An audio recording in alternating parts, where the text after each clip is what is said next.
Hello everyone, welcome back to the Doctrine, Dogma, and Davide podcast. My name is Davide, and today I'm going to be tackling what is a really important topic, and quite frankly, what is a really big topic. And that is the question of, what does the church actually teach with regard to submission and headship and authority within marriage, and what are sort of the complementary roles that a husband and wife are meant to take up within a marriage. Now, I've been researching for this video for over a year. I've read books, encyclicals, speeches, etc. And so I hope you guys are ready for another really in-depth video with a lot of citations and quotations and sources. But now let's go ahead and get right into it, because this is obviously a really important topic today, because quite frankly, the failures of the present-day landscape with regard to things like marriage, courtship, and the relations between men and women are evident to everyone. I have not met a single person who does not admit that the current culture of dating and relationships is an absolute dumpster fire in the West today. And while there are those who insist that the disorder we see nowadays is simply due to a failure to feminism hard enough, many young people, especially young Catholics, are running headlong in the opposite direction in an attempt to return to a more traditional Christian understanding of marriage and the family. While this turn away from disordered feminist notions is certainly necessary, the modern world has drifted so far away from a genuine Christian model of marriage that it's hard to know the way back. And I've started to see some traditionalists run headlong not just away from feminism, but head first into a sort of opposite error of focusing so heavily on things like the need for submission and obedience within marriage that they downplay or even completely abandon the equally important principle of the genuine equal partnership of the spouses. So, in this video, I hope to refute both the feminist and the traditionalist errors in order to present as best I can an authentic understanding of a well-ordered marriage according to natural philosophy and the magisterium of the Church. And with regard to this question, there are two absolutely pivotal principles to remember. The first is the actual true equal partnership of the spouses, and the second is the actual true authority and hierarchy of the marriage. Now, these principles are both consistently taught by the magisterium, and many of the errors that I see concerning the proper structure of a marriage from both the traditionalists and the feminists stem from a belief that these two principles are somehow in conflict with each other and that they can't be reconciled, and that therefore it is necessary to interpret one of them to be functionally inert or even to dismiss the other principle altogether. And so the first thing I'm going to do is establish that both principles can indeed be harmonized with each other. And then I'm going to elucidate where the feminist perspective falls short. And then finally, I will explain where some of the ultra-traditionalists go astray in some of their interpretations of the magisterium. I'm going to be paying a little bit extra attention to the traditionalist extreme because their arguments tend to be more well-sourced, as well as the fact that traditionalism certainly seems to be ascendant within the church today. Furthermore, as a traditionalist myself, I also have a particular desire to prevent the broader traditionalist movement from slipping into a reactionary error that could itself cause a reactionary return to feminist errors. In other words, I want to help keep the broader traditionalist movement on the right side of truth, lest we end up right back where we started. So first, it is not necessarily contradictory for a marriage to be hierarchical and equal at the same time. In fact, we see an example of this in the submission of the person of Jesus Christ to God the Father. As Jesus said, "I have come down from heaven, not to do my own will, but the will of him who sent me." And at the agony of the garden, he said, "My Father, if it be possible, let this cup pass from me. Nevertheless, not as I will, but as thou wilt."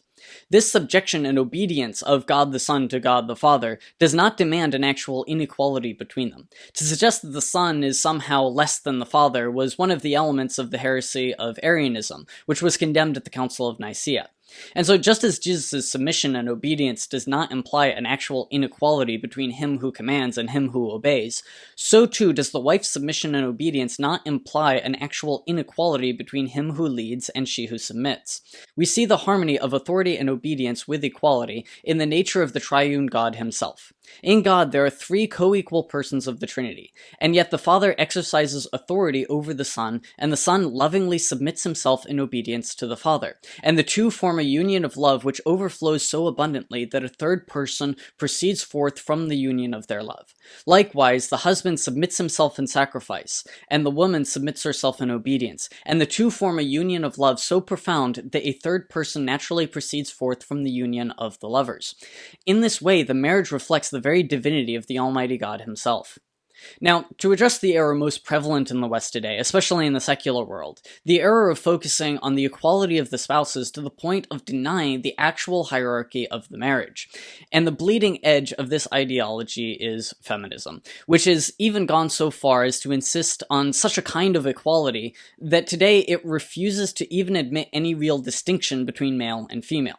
While the feminist movement may be credited with pursuing several genuine societal goods, such as universal suffrage, equal treatment under the law, the criminalization of marital rape, and a few others, and we should not throw out the baby with the bathwater by treating these genuine societal goods as though they are fruit of the poisonous tree, it is still necessary to understand that these genuine goods were pursued on the basis of a false presupposition that the roles of men and women in society ought to be interchangeable to the greatest extent possible. And this false presupposition, promoted by the feminists, has also helped give rise to some of the greatest societal evils in the West today, such as the sexual revolution, abortion, the breakdown of the family unit, as well as many others. This presupposition that the roles of men and women in society ought to be interchangeable to the greatest extent possible at every level of society leads necessarily to the abolition of distinctions between the natural role of the man and the woman in a marriage, and therefore a rejection of the notion that there be any sort of submission or obedience that the wife might owe to her husband, which explains why so many feminists over the years have repeatedly denounced marriage as a fundamentally oppressive institution which must be abolished altogether, while those who don't quite take this radical step only refrain from doing so because they believe that marriage can be redesigned such that a woman's role might be indistinguishable from the man's, or even that the man might be made subject to his wife. Needless to say, these feminist notions of marriage are blatantly heretical. The reality of the fact that the wife has an actual obligation of obedience to her husband is clearly and repeatedly taught by the magisterium. Pope Leo XIII wrote in his encyclical Arcanum, "The husband is the chief of the family and the head of the wife. The woman, because she is flesh of his flesh and bone of his bone, must be subject to her husband and obey him, not indeed as a servant, but as a companion, so that her obedience shall be wanting in neither honor nor dignity. Since the husband represents Christ, and since the wife represents the church, let there always be, both in him who commands and in her who obeys, a heaven-born love guiding both in their respective duties. For the husband is the head of the wife, as Christ is the head of the church. Therefore, as the church is subject to Christ, so let wives be to their husbands in all things." Aquinas, in his commentary on Ephesians, says, quote, "Hence he states, let women be subject to their husbands, because a woman, if she have superiority, is contrary to her husband, as Ecclesiasticus 25 affirms. So he especially warns them about subjection. This is as to a lord, since the relation of a husband to his wife is, in a certain way, like that of a master to his servant, insofar as the latter ought to be governed by the commands of his master. The difference between these two relationships is that the master employs his servants in whatever is profitable to himself, but a husband treats his wife and children in reference to the common good. Thus he mentions as to a lord. The husband is not really a lord, but is as to a lord.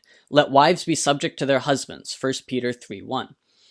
Finally, Pius XI, in his encyclical Casti Connubii, states in paragraph 26, quote, "Domestic society being confirmed, therefore, by this bond of love, there should flourish in it that order of love, as St. Augustine calls it. This order includes both the primacy of the husband with regard to the wife and the children, and the ready subjection of the wife and her willing obedience, which the apostle commands in these words, let women be subject to their husbands as to the Lord, because the husband is the head of the wife, and Christ is the head of the church." Now, I could cite several more sources from Scripture and the Magisterium to continue to drive this point into the ground, but I think that this is more than sufficient to establish that there does exist an actual authority and a real obedience of the wife to the husband. And that fact is, I think, completely inescapable to anyone who gives anything even approaching a fair reading of Scripture, tradition, and the Magisterium.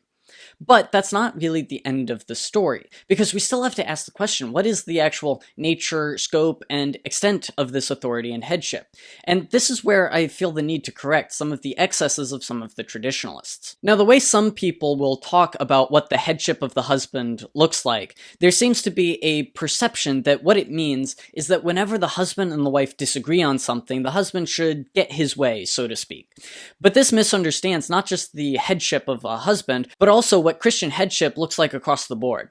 Headship should always be practiced in the image of Jesus Christ. And as St. Paul says in Ephesians 5, husbands, love your wives as Christ loved the church. Now, I've heard some people interpret this as merely to say that a husband should lay down his life in the face of physical danger. But that's not all that Christ did for the church. Christ submitted himself in sacrifice and service of the church every day of his life. As he said, the first shall be last and the last shall be first. And so while the husband does have a certain final authority in leading his family, he has an actual obligation to put his own interest last in every consideration. In each consideration, a husband must first prioritize the common good of the family. His second priority must be pleasing his wife and his family, and his final consideration should be pleasing himself. So if a husband and a wife have a disagreement on a matter of preference, instead of getting his way, he should always actually submit his will in sacrifice and yield to the desires of his wife out of a desire to please her, unless doing so would compromise the actual good of the family. The fact of the matter is that male headship in the family cannot be faithfully exercised in the absence of daily male self-sacrifice.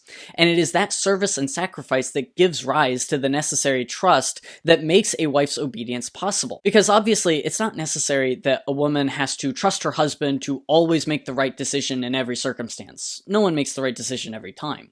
But she needs to be able to trust that he will always put his family first and himself last. It is also necessary that the husband consult with his wife before making any important decisions. And this is really important for two main reasons. The first reason that this is so important is because, quite simply, a husband cannot actually make the best possible decision for the sake of the good of the family without consulting with his wife and getting her thoughts and opinions on the matter. The woman is the heart of the home, and as such, she has a duty and a right to bring the concerns of the home to the considerations of her husband. And a woman is going to have information and a perspective that a man actually needs to take into account. There was this one YouTube short which I saw a little while ago, and I unfortunately couldn't find it again. But it was a video that a wife made of her husband making their son's bed, and she was accusing him of intentionally making the bed badly, of intentionally making the bed wrong, so that he wouldn't be asked to do it in the future. And in the comment section, I saw all the women agreeing that he's definitely making the bed wrong on purpose. I watched the video, and I could not for the life of me figure out what this poor guy was doing wrong in making the bed. Fortunately, there was one woman who was kind enough to explain the situation to us men who were confused.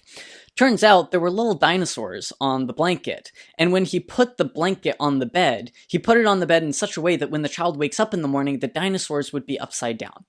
And I was honestly so amazed by the fact that all of the women were so in tune with the inner life of that child that not only were they able to step into the child's world and see it through their eyes and tailor the environment to that child's experience, but that it was so obvious and natural to them that they genuinely didn't believe that the men didn't see it too. And what a shame, because these women didn't recognize this ability as an amazing gift of their femininity, and instead insisted that the men must have this gift as well and we're just pretending not to. Well, we just don't have the same connection to the inner life of the child the same way that women do. And guess what? That is a perspective and a gift that a husband absolutely needs in order to make good and prudent decisions in line with the good of the family. Without due consultation with his wife, a man cannot claim that he's truly making the decision for the sake of the good of the family, because he will not have all of the information he needs in order to make such a decision in the first place.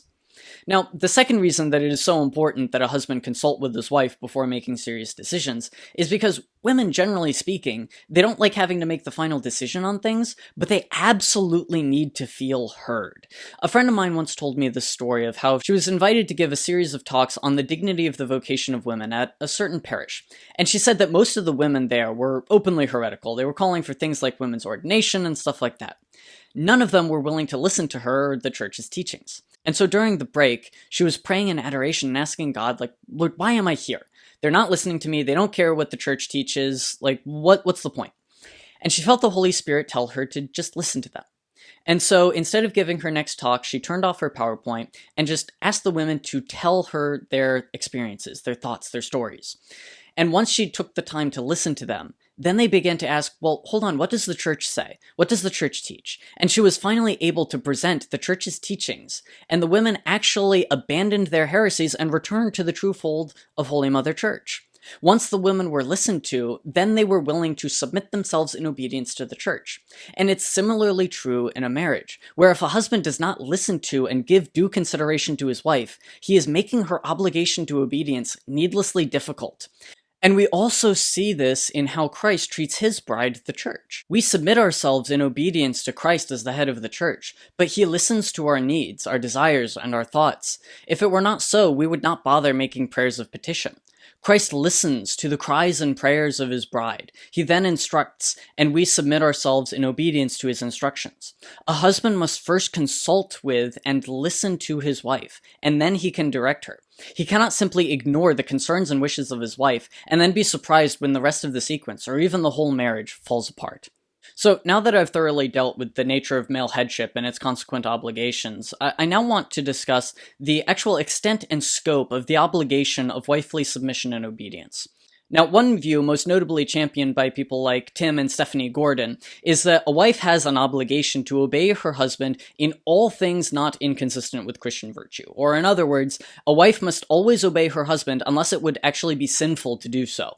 But in order to come to that conclusion, it's necessary to ignore several important distinctions made by the magisterium on this subject. St. Pope Pius XI in Casti Connubii, paragraph 27, states the following, quote, "This subjection, however, does not deny or take away the liberty which fully belongs to the woman, both in view of her dignity as a human person and in view of her most noble office as wife and mother and companion. Nor does it bid her obey her husband's every request if not in harmony with right reason or with the dignity due to wife. Nor, in fine, does it imply that the wife should be put on a level with those persons who in law are called minors, to whom it is not customary to allow the free exercise of their rights on account of their lack of mature judgment or of their ignorance of human affairs. But it forbids that exaggerated liberty which cares not for the good of the family."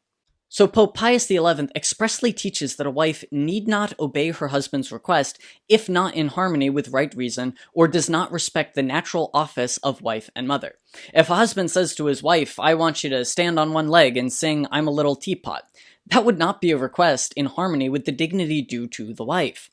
This standard also would prohibit a level of sort of micromanaging that would deny the wife a level of autonomy and judgment natural to the woman as a rational animal. Now, if you ever actually listen to how people like Tim and Stephanie Gordon describe what they actually practice in their marriage, you'll notice that this is exactly what they actually do practice. But then they claim that this practice is optional, that if a man wishes to dictate every facet of his wife's life, that he is entitled to do that. But that's not true. A husband must give his wife the liberty and discretion necessary to fulfill her natural office as wife and mother. If he refuses to do so, she has every right to insist on this. Pius XI also makes a further distinction that the obedience that a wife owes to her husband cannot be akin to the obedience that a child owes their father. For instance, if a father tells his son to go clean his room, and the son objects, the father has every right to say, "I'm your father, you are my child, and you will clean your room because I said so." But such a thing would be entirely inappropriate to say to one's wife. And it's also worth noting that the exact degree and manner of the wife's submission can vary from time to time and person to person. As Pius XI again goes on to say in paragraph 28, quote, "Again, this subjection of wife to husband in its degree and manner may vary according to different conditions of persons, place, and time. In fact, if the husband neglect his duty, it falls to the wife to take his place in directing the family. But the structure of the family and its fundamental law, established and confirmed by God, must always and everywhere be maintained intact." From this, it is clear that the magisterium teaches that Tim Gordon's assertion that a woman must obey her husband in everything but sin is false. A wife absolutely does have an obligation of obedience to her husband, but that obedience is not absolute. And once again, that obedience is only possible if the husband first submits himself in service and sacrifice, because if he neglects his duty to do so in leading his family, then it falls to the wife to lead, just as Pius XI said. And one additional thing that I've noticed is that a lot of times, the same men who are most insistent on the absolute subjection and obedience of the wife to the husband, they themselves oftentimes tend to be the least obedient to those who are in authority over them. And so a good way to check whether a man actually cares about the well-ordered hierarchy and structure of a marriage, or if he just wants to be the one in charge, is to look at how well does he submit himself in obedience to those in authority over him.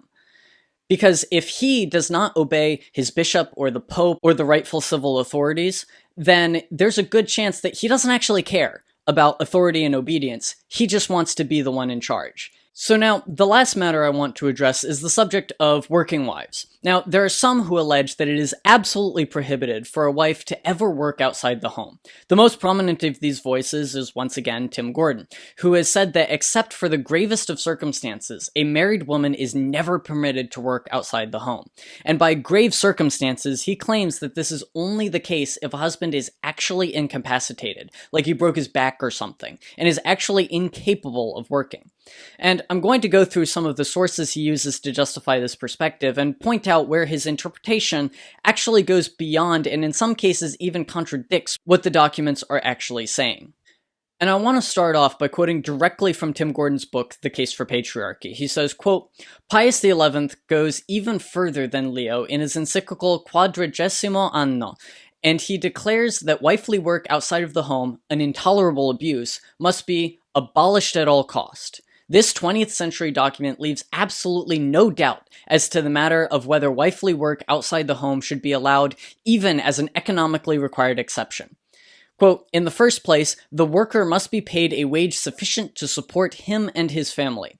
That the rest of the family should also contribute to the common support according to the capacity of each is certainly right, as can be observed especially in the families of farmers, but also in the families of many craftsmen and small shopkeepers. But to abuse the years of childhood and the limited strength of women is grossly wrong. Mothers concentrating on household duties should work primarily in the home or in its immediate vicinity. It is an intolerable abuse, and to be abolished at all cost, for mothers, on account of the father's low wage, to be forced to engage in gainful occupations outside the home to the neglect of their proper cares and duties, especially the training of children. Every effort must therefore be made that fathers of families receive a wage large enough to meet the ordinary family needs adequately. But if this cannot always be done under existing circumstances, social justice demands that changes be introduced as soon as possible, whereby such a wage will be assured to every adult working man. It will not be out of place here to render merited praise to all, who, with a wise and useful purpose, have tried and tested various ways of adjusting the pay for work to the family burdens in such a way that as these increase, the former may be raised, and indeed, if the contingency arises, there may be enough to meet extraordinary needs. Now, when I read Tim Gordon's interpretation of this encyclical, I struggled to believe that we were both reading the same text. It's simply not clearly true that Pius condemns working wives here. What he condemns is a society that would force women to work by necessity. He is in no way condemning the women who are forced by necessity to work.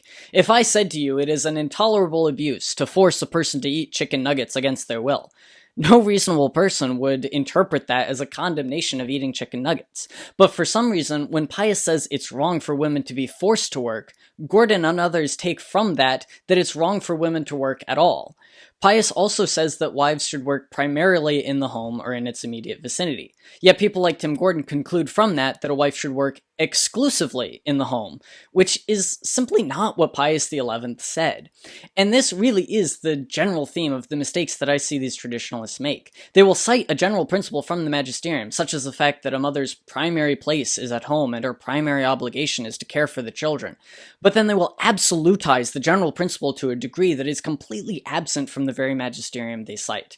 And when you point that out to them, they simply accuse you of not believing in the general principle in the first place. Traditionalists like Tim Gordon also completely ignore both the context of these documents as well as the examples of working wives that Pius XI actually endorses. He says, quote, in the first place, the worker must be paid a wage sufficient to support him and his family.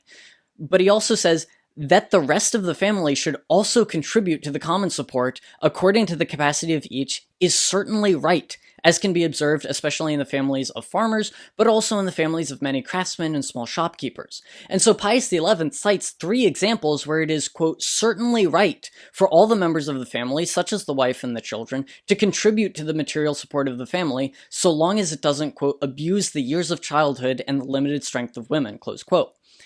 You have to remember that what it meant to work outside the home at this time was to work 12 hours a day, 6 days a week in a factory, and sometimes even more than that.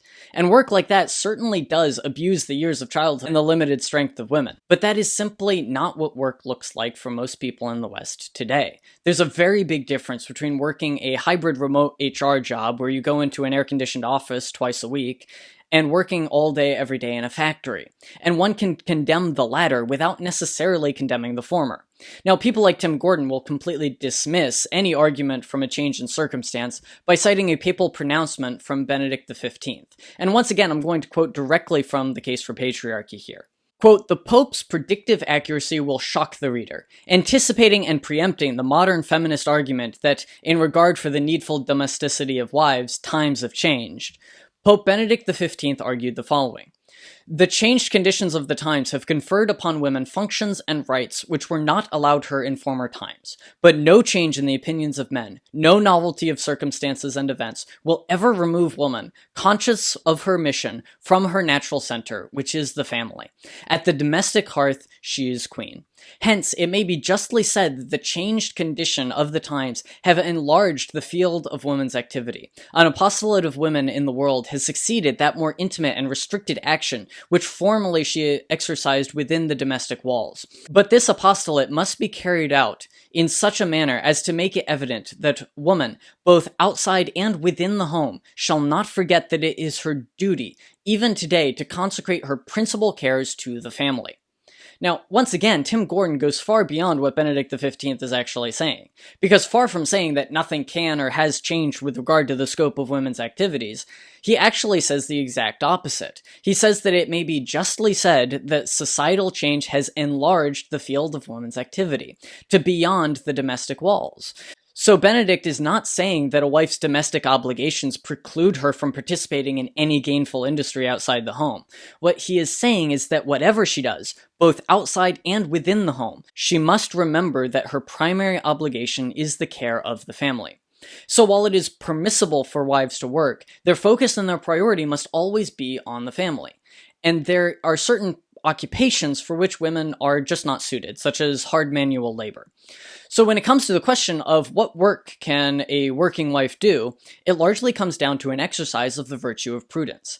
Because the more hours she works, and the further away from home she does so, the more difficult it becomes to fulfill her role as the queen of the domestic hearth and the heart of the home. And this is why the popes have consistently said that a woman should work primarily in the home or in the home's immediate vicinity, because she has to maintain that center. But that does not imply that she is never permitted any activities outside of that realm. And I think that St. Gianna Molla is actually a really great example of this, because she was a doctor, a wife, and a mother. And she continued to work after she got married, despite the fact that her family didn't actually need the money, because she just loved caring for the sick and the injured. But she always prioritized her domestic responsibilities. And so each time she had an additional child, she would reduce her hours at the hospital to care for the ever-increasing family. Finally, when she got pregnant with her 4th child, she decided that she would stop working once the child was born. But unfortunately, she died in childbirth before she did so, giving her life for her child. Now, Tim Gordon's account for this is that St. Gianna had a change of heart about being a working mother, and realized that it had always been wrong of her to work after she got married, and must have repented of doing so.